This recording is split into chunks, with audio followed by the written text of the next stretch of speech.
As I promised নিয়ে চলে এসেছি নো বেক চকলেট চিজ কেকের রেসিপি। এটা বানানো ভীষণ ইজি। সবার প্রথমে যে মেন ইনগ্রিডিয়েন্ট সেটা হচ্ছে ক্রিম চিজ। এর সাথে আমি নিয়েছি মেল্টেড বাটার, এর সাথে রয়েছে চকলেট ফ্লেভার ক্রিমের অরিও বিস্কিট, যেটা আমি মিক্সিতে এরম গুঁড়ো করে নিয়েছি।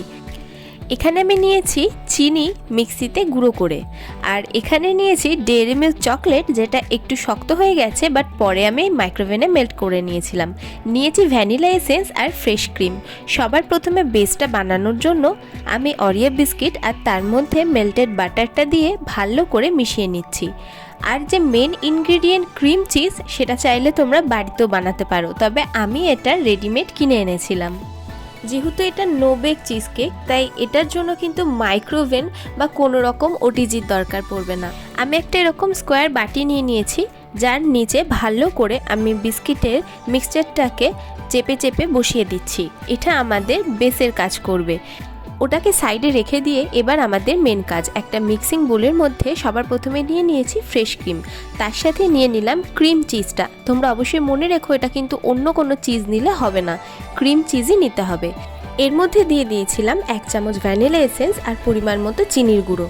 চিনিটা তোমরা তোমাদের স্বাদ মতো দেবে, তবে মনে রাখবে এর মধ্যে কিন্তু মেল্টেড চকলেটও যাবে, তার মধ্যেও যথেষ্ট মিষ্টি আছে, তাই আমার সাজেশন নিলে বলবো যে তোমরা চিনির পরিমাণটা একটু কমই রেখো।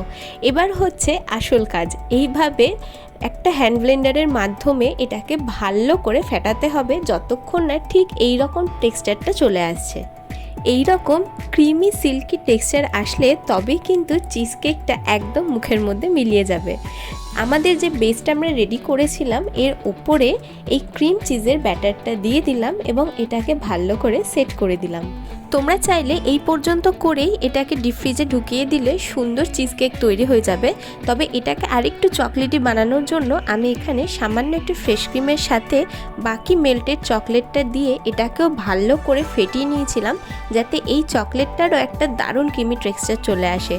আর এটাকে আমি দিয়েছিলাম আমার ওই ব্যাটারটার ওপরে। আমি কিন্তু এটাকে এখনও পর্যন্ত ফ্রিজারে ঢুকাইনি। তোমরা যদি আমার মতো উপরে চকলেটের লেয়ারটা করো, তাহলে অবশ্যই চিজ কেকের লেয়ারটাকে ফ্রিজে রেখে 1 থেকে 2 ঘন্টা শক্ত করে নেবে, তারপরে এই চকলেটের মিক্সচারটা দেবে, তাহলে আর আমার মতো মিশে যাবে না।